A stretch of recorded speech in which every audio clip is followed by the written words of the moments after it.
अब देखो यार, अगर तुम लोग मैट रिडल के फैन हो तो ये वीडियो तुम्हारे लिए होने वाली है, क्योंकि मैट रिडल के WWE से फायर्ड होने के बाद मैट रिडल ने उनके फ्यूचर को एड्रेस कर दिया है। WWE के स्मैकडाउन के यूएसए में न्यू टीवी डील के बाद अब WWE ने जापान में बहुत बड़ा टीवी डील लिया है। जेड कारगिल के WWE के NXT पर डेब्यू करने को लेकर जेड कारगिल की तरफ से काफी बड़ा स्टेटमेंट आ चुका है। WWE के NXT के अगले पेपर व्यू को लेकर शॉन माइकल ने काफी बड़ी अनाउंसमेंट कर दी गई। तो गाइज वहीं कल स्मैकडाउन के ऊपर LA नाइट के WWE पर रिटर्न होने के प्लान्स को लेकर बैक स्टेज से काफी बड़ी अपडेट आ रही है। तो गाइज चलिए बिना किसी देरी के शुरू करते हैं इस वीडियो को, और सबसे पहले बात करेंगे WWE के ब्रांड न्यू टीवी डील की। वेल ये बात तो मैं आप लोग को ऑलरेडी बता चुका हूँ। लास्ट वीक WWE ने स्मैकडाउन को लेकर 5 साल का नया टीवी डील साइन किया है, और WWE स्मैकडाउन के इस टीवी डील के बाद अब अगले साल WWE का स्मैकडाउन शो फॉक्स नेटवर्क से हटकर यूएसए नेटवर्क पर जाने वाला है। बट यहीं स्मैकडाउन के 1.4 बिलियन के इस बड़े टीवी डील के बाद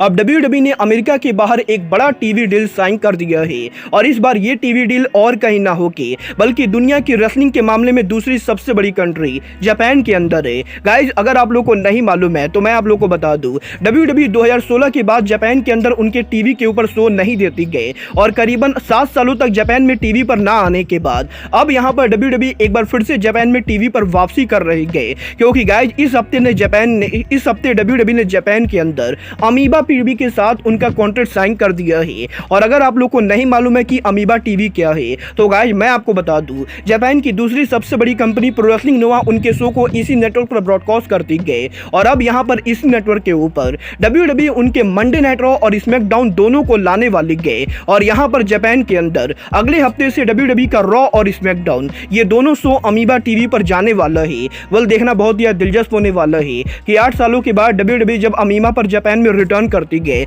तो गाइस WWE के शो को एक ऐसा रिस्पॉन्स है। बट गाइस चलिए फिलहाल आगे बढ़ते और बात करते हैं NXT के अगले पेपर व्यू की। वेल ये बात तो हम सभी लोगों को मालूम है, WWE NXT कल यहां पर उनका नो मर्सी पेपर व्यू करने वाली गए, और यहीं WWE के नो मर्सी पेपर व्यू के मीडिया कॉल के अंदर आज यहां पर शॉन माइकल ने WWE का अगला पेपर व्यू कंफर्म कर दिया है, जहां पर शॉन माइकल ने इस चीज को कंफर्म कर दिया है कि WWE NXT के इस साल का आखिरी pay per view WWE NXT deadline होने वाला है, जहां पर WWE कंपनी इस साल दिसंबर महीने के अंदर उनका आखिरी NXT का पेपर व्यू करेगी। और गाइस यहां पर 9 दिसंबर को WWE कंपनी NXT को लेकर उनका डेडलाइन पेपर व्यू करेगी, जहां पर WWE के इस डेडलाइन पेपर व्यू को WWE कंपनी टोटल मॉर्चर सेंटर में करने वाली गए, और गाइस यहां पर इस अरीना की कैपेसिटी करीबन 10,000 के बराबर है। वेल देखना बहुत ही दिलचस्प होने वाला है कि 9 दिसंबर WWE का ये शो 10,000 टिकट सोल्ड आउट कर पाता है या नहीं। बट गाइस जहां तक बात रही NXT की, तो गाइस यहीं जेड कारगिल के WWE को ज्वाइन करने के बाद अब जेड कारगिल ने पॉसिबली WWE के NXT पर उनके डेब्यू को लेकर बात की गई, जहां पर जेड कारगिल का ये कहना है कि वैसे तो वो WWE के मेन रोस्टर पर डेब्यू करना चाहती गए, बट गाइस अगर यहां पर WWE के मैनेजमेंट जेड कारगिल को NXT पर लाना चाहती गए तो जेड कारगिल NXT पर जाने के लिए पूरी तरह से ओपन है, क्योंकि गाइस यहां पर जेड कारगिल ये बिलीव करती गई कि जेड कारगिल के मेन रोस्टर पर जाने से पहले अगर वो यहां पर NXT के ऊपर काम करती गए तो WWE के फैंस को जेड कारगिल को जानने का ज्यादा मौका मिलेगा। और गाइस जेड कारगिल ये बिलीव करते गए कि वो अगर यहां पर NXT पर डेब्यू करेंगी तो वो यहां पर NXT के अंदर बहुत ही जल्द वुमेन चैंपियन बनेंगी। well अब ये तो आने वाला टाइम बताएगा कि WWE के मैनेजमेंट जेड कारगिल को NXT पर लाती गए या फिर जेड कारगिल डायरेक्टली रॉ या स्मैकडाउन पर डेब्यू करती गए।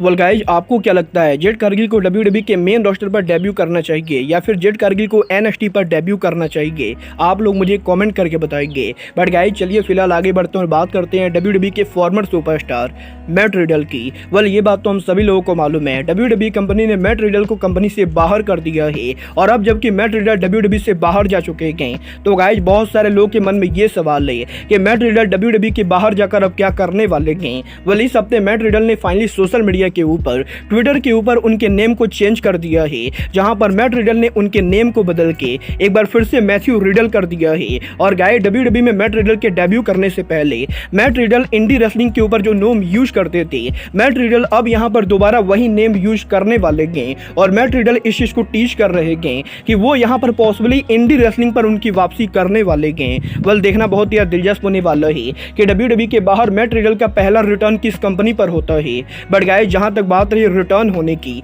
तो गाइज ये बात तो हम सभी लोगों को मालूम है। लास्ट वीक WWE के स्मैकडाउन के ऊपर LA नाइट जॉन सीना को सेव करने वाले थे, बट गाइज LA नाइट के कोविड-19 पॉजिटिव होने की वजह से WWE को LA नाइट का अपीयरेंस कैंसिल करना पड़ा। और अब यहां पर इस चीज को लेकर अपडेट आ रही है कि अगर यहां पर कल WWE के स्मैकडाउन के पहले LA नाइट की तबीयत पूरी तरह से सही नहीं होती गए और अगर यहां पर LA नाइट के कोविड के रिजल्ट नेगेटिव नहीं आते गए, तब यहां पर WWE के स्मैकडाउन के ऊपर LA नाइट कल हमें देखने को नहीं मिलेंगे। और अगर यहां पर LA नाइट कल स्मैकडाउन पर नहीं आ पाते गए तो पॉसिबली WWE के स्मैकडाउन के ऊपर जो रेसलर जॉन सीना के बैकअप के तौर पर आने वाला है वो और कोई नहीं बल्कि AJ स्टाइल होंगे। और गाइज बेसिकली यहां पर अगर LA नाइट की कोविड खत्म हो जाती गए तब तो WWE के अंदर LA नाइट कल हमें स्मैकडाउन पर देखने को मिलेंगे और possibly LA night John Cena को सेव करेंगे। बट अगर यहां पर LA नाइट की तबीयत ठीक नहीं होती गए तो AJ स्टाइल वो रेसलर होने वाले हैं जो यहां पर LA नाइट को रिप्लेस करेंगे। वेल गाइज आपको क्या लगता है कल स्मैकडाउन पर LA नाइट रिटर्न करेंगे या नहीं?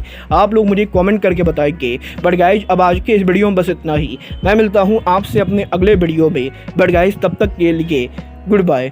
Good night and bang.